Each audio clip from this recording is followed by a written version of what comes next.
Sometimes when you're painting outdoors it can be pretty tricky, especially when you do it for the first time. It definitely gets you out of your comfort zone, but it will really help you to improve your painting skills. I'm in the lower North Island of New Zealand, and even after now living here for 15 years, I'm still totally blown away by the beauty of the landscape.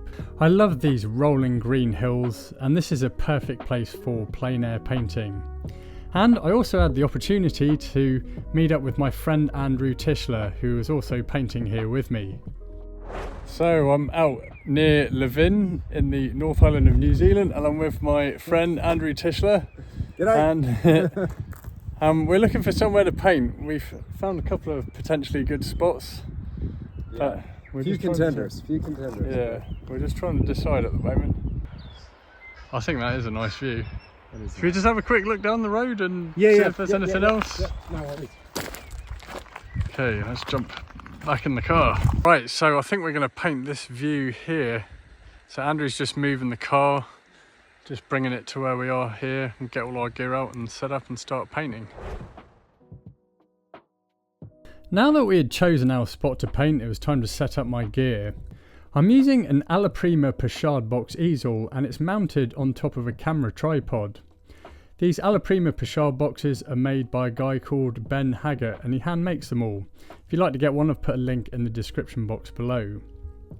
Now I'm painting on an 8" by 8" linen panel, so it's a medium weave oil primed linen canvas panel. It's mounted to a Baltic birch and absolutely ideal for painting outdoors.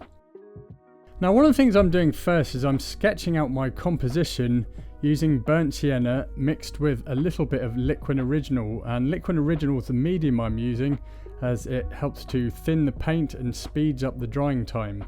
So I'm using oil paints here. I'm using Blue Ridge oil paints, and I've been using these paints for the last few years. They are really nice to paint with. If you want to get some Blue Ridge oil paints, then I've put the link in the description box below. Now when we paint outdoors, we're trying to capture that moment in time, so we need to consider that the light and the weather conditions are changing. So one of the things you can do to make things easier for yourself when you paint outdoors so you're not chasing the light is to paint the dark values and shadows first. Then it doesn't matter if the sun disappears behind the clouds or it totally moves, which it will do. It means you've already got the dark values established, and then it makes it much easier to paint the areas in light.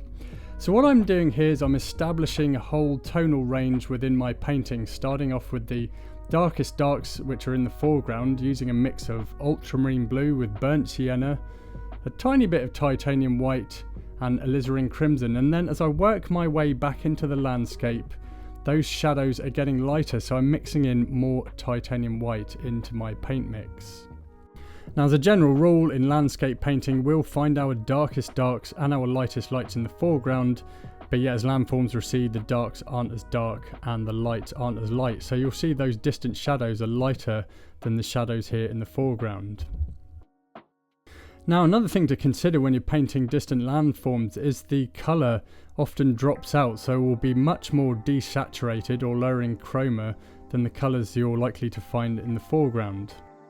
So with the distant trees that are growing on the mountain in the background, I had to use a more desaturated green. So for this I was using colours such as yellow ochre, ultramarine blue and titanium white as my base, also with a little bit of alizarin crimson, because the red in the alizarin crimson helps to desaturate the green. Also adds a red element to it and makes the green a lot more balanced and natural looking. Now as I come into the foreground, I can increase the saturation of these greens by mixing in a little cadmium yellow and perhaps a little phthalo green as well. Again, we've got to keep those greens in check, so they need some kind of a red element mixed into them just to calm them down so they're not looking like neon or garish or just horrible looking, which can happen with greens. Also adding titanium white is going to help to desaturate the greens as well.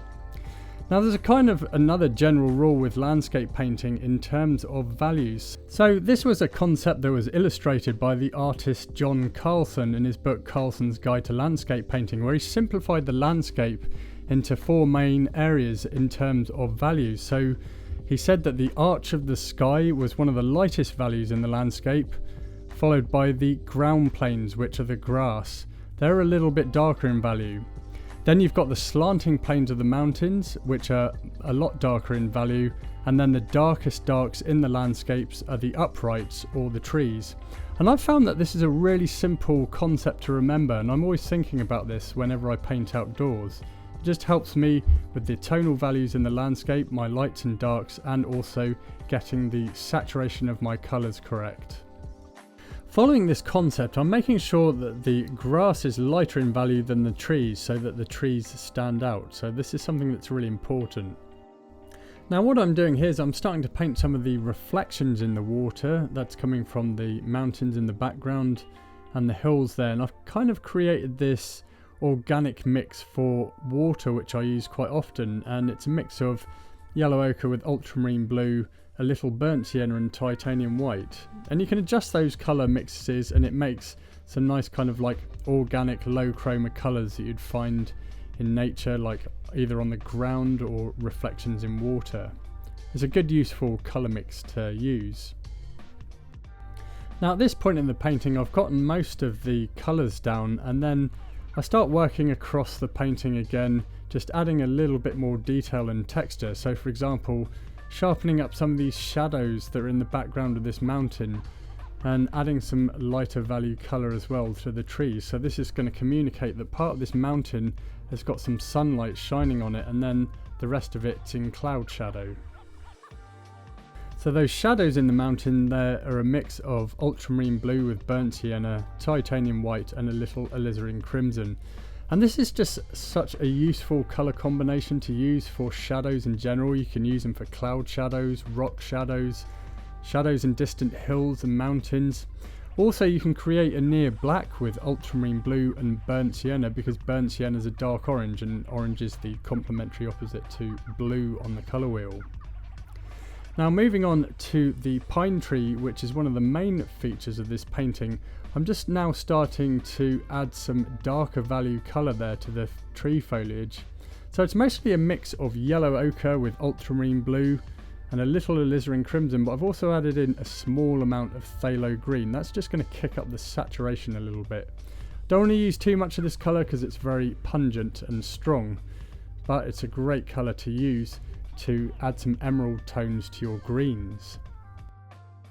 Now then, as I'm painting here, let me ask you something. Are you struggling with your artwork, or do your paintings look flat?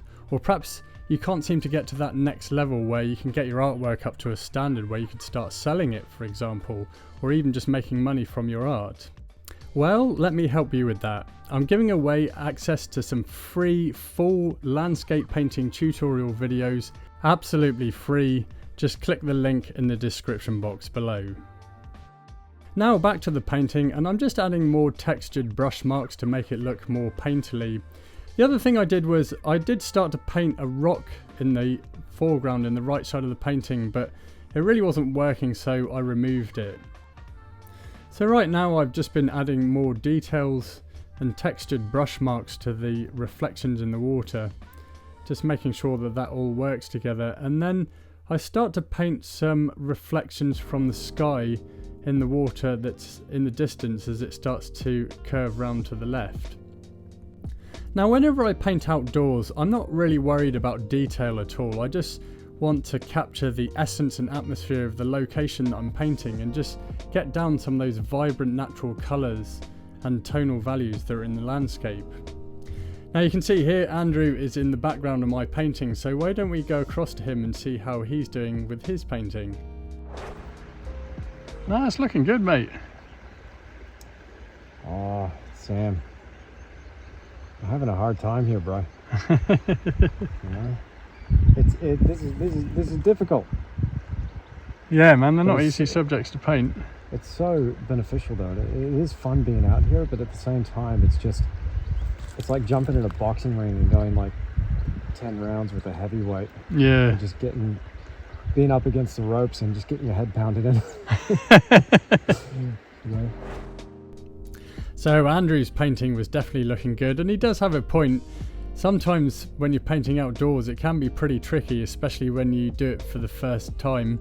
It definitely gets you out of your comfort zone, but it will really help you to improve your painting skills the more you do it, and really, most importantly, it'll help you to loosen up your brushwork, as plein air painting teaches you to paint quickly.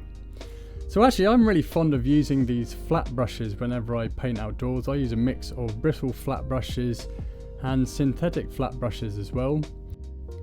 The brushes I use are made by Rosemary & Co, and if you want to get some, I've put a link in the description box below.